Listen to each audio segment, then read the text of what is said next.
다 함께 사도신경 하심으로 2024년 2월 26일 월요일 온라인 아침 기도에 하나님께 올려드리겠습니다. 전능하사 천지를 만드신 하나님 아버지를 내가 믿사오며 그 외아들 우리 주 예수 그리스도를 믿사오니 이는 성령으로 잉태하사 동정녀 마리아에게 나시고 본디오 빌라도에게 고난을 받으사 십자가에 못 박혀 죽으시고 장사한 지 사흘 만에 죽은 자 가운데서 다시 살아나시며 하늘에 오르사 전능하신 하나님 우편에 앉아 계시다가 저리로서 산자와 죽은 자를 심판하러 오시리라. 성령을 믿사오며 거룩한 공회와 성도가 서로 교통하는 것과 죄를 사하여 주시는 것과 몸이 다시 사는 것과 영원히 사는 것을 믿사옵나이다. 아멘. 찬송가 191장 찬송하시겠습니다.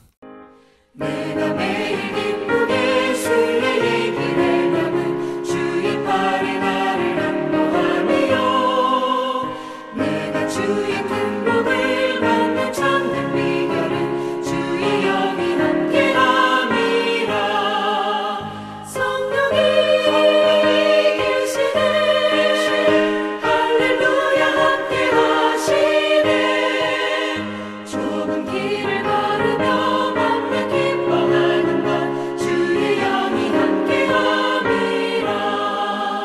저는 죄에 빠져서 평안함이 없을 때 예수 십자가의 공로 힘입어 그 발 아래 엎드려 참된 평화 얻으면 주의 영이 함께함이라. 성령이 계시네 할렐루야 함께하시네. 좁은 길을 걸으며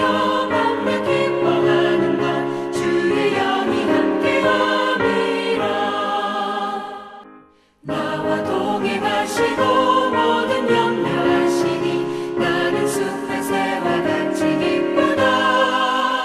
내가 깊은 밤으로 주의 뜻을 행하는 주의 영이 함께함이라.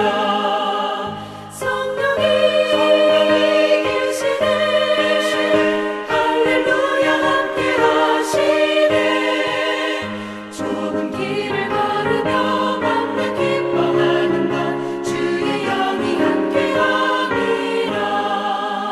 세상 모든 욕망과 나의 모든 정욕은 십자가의 힘이 못을 받았네. 어두운 밤이 지나고 무거운 짐 벗으니 주의 영이 함께함이라. 성령이 계시네 할렐루야 함께하시네. 좁은 길을 걸으며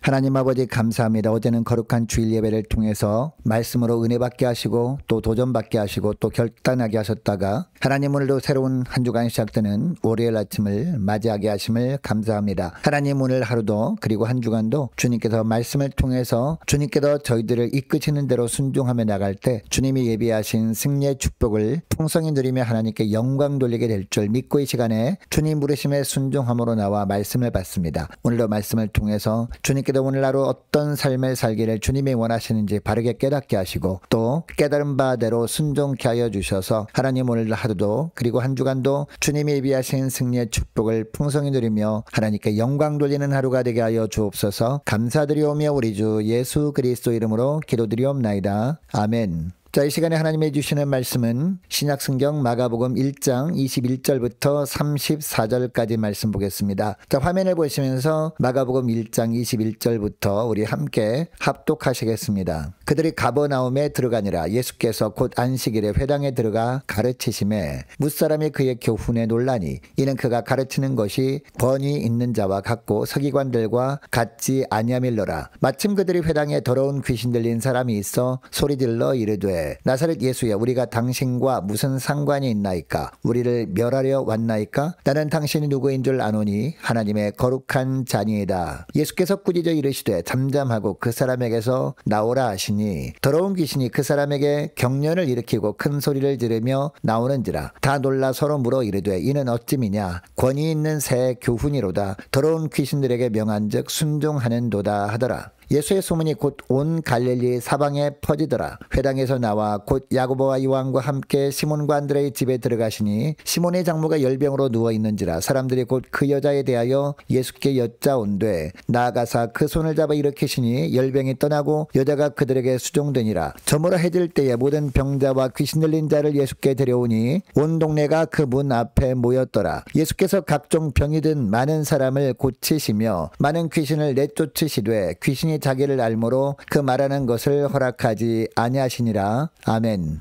여러분, 우리는 예수 그리스도의 좋은 병사들입니다. 좋은 병사는 병사로 모집한 자를 기쁘게 합니다. 여러분, 우리를 병사로 모집하신 예수님을 그러면 우리가 어떻게 하면 기쁘게 드릴 수 있을까요? 예수님이 앞서 가시는 대로 따라가는 겁니다. 주님께서 이 땅에 오셔서 행하신 일을 따라하는 겁니다. 그래서 주변의 사람들이 우리의 삶을 통해서 예수 그리스도를 발견하게 하는 겁니다. 즉 작은 예수로 사는 겁니다. 자, 오늘 본문을 보면 예수님은 공생애를 시작하실 때 무엇보다 먼저 갈릴리로 가십니다. 그곳에서 주님과 함께 하나님 나라 일을 할 일꾼을 모집합니다. 제자를 모집한 겁니다. 자, 그런데 예수님은 일꾼을 모집할 때 외모를 보지 않으시고 마음의 중심을 보십니다. 마음의 중심을 보시고 순종할 자를 부르셨다라는 겁니다. 이렇게 해서 모집된 사람이 누굽니까? 바로 베드로와 안드레였습니다. 그리고 세베대의 두 아들 야고보와 요한이었습니다. 여러분, 이처럼 일꾼을 모집한 후에 예수님께서 가장 먼저 가신 곳이 어디였습니까? 바로 가버나움이었습니다. 가버나움은 갈릴리 지역 맞은편에 있는 도시였습니다. 여러분, 예수님께서 가버나움에 가셨을 때 가장 먼저 들어간 곳이 회당이었거든요. 그리고 21절 22절 말씀을 보면 그 회당에 들어가신 이유가 무엇인지 나옵니다. 말씀을 가르치시기 위해서, 즉 말씀을 선포하시기 위해서 가신 것이었습니다. 그런데 22절 말씀을 보면 회당에 있던 사람들이 예수님이 가르치시는 말씀에 놀랐다라고 하고 있습니다. 가르치시는 것이 권위 있는 자 같고 서기관들과 같지 않았기 때문이었습니다. 여러분, 이 구절을 보면요, 예수님과 서기관들을 비교하고 있습니다. 아마 당시 가버나움 회당에서는 그동안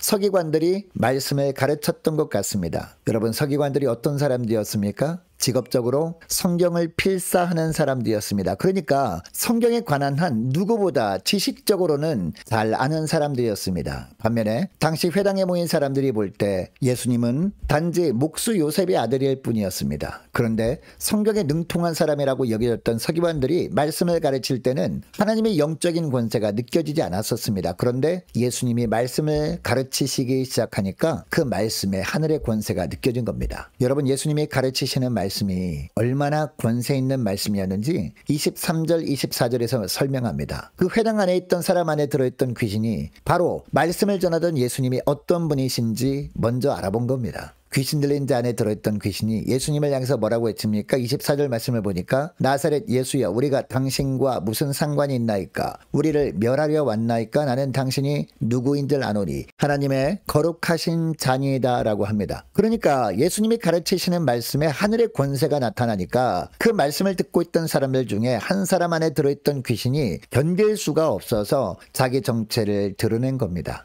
25절을 보면 예수님께서 그 귀신에 대해서 어떻게 하십니까? 다시 권세 있는 말씀을 그 귀신을 향해 선포하십니다. 그 결과 어떻게 되었습니까? 26절을 보니까 더러운 귀신이 그 사람에게 경련을 일으키고 큰 소리를 지르며 나옵니다. 여러분, 왜 이런 현상이 나타난 것일까요? 예수님의 말씀은 빛이셨습니다. 반면에 귀신은 어둠의 세력이었습니다. 어둠은 빛을 이길 수 없잖아요. 그래서 빛 대신 예수님의 권세 있는 말씀이 나가니까 어둠에 속한 귀신은 물러갈 수밖에 없었던 것이죠. 그리고 29절부터 31절까지 말씀을 보면 회당에서 나온 이후에 그 다음에 간 곳이 어디예요? 베드로와 안드레의 집이었습니다. 베드로 집에 왜 간 것이었을까요? 쉬러 간 것이 아니었습니다. 그 집에는 열병을 앓고 있는 베드로의 장모가 있었기 때문이었습니다. 자, 30절 31절 말씀을 보니까 사람들이 곧 그 여자에 대하여 예수께 여짜오되 나아가사 그 손을 잡아 일으키시니 열병이 떠나고 여자가 그들에게 수종들었다라고 하고 있습니다. 그런데 이 내용이 누가복음 4장에도 나오는데 특별히 누가복음 4장 39절 말씀을 보면 예수님께서 열병을 꾸짖으신데 병이 떠나고 여자가 곧 일어나 그들에게 수종들었다 라고 되어 있습니다. 그러니까 예수님께서 베드로의 장모의 열병을 어떤 방법으로 고쳐주셨음을 알 수 있습니까? 예수님께서 권세 있는 말씀으로 귀신을 내어 쫓았던 동일한 방법으로 열병을 물리쳐 주셨다라는 겁니다. 여러분, 그동안 회당에서 말씀을 가르쳤던 서기관들은요, 물론 하나님의 아들이신 예수님 정도는 아니었겠지만 나름대로 말씀에 통달한 사람들이었습니다. 그런데 왜 서기관들이 말씀을 가르칠 때는 권세가 나타나지 않았던 것일까요? 그래서 그곳에 귀신 들린 사람이 있었지만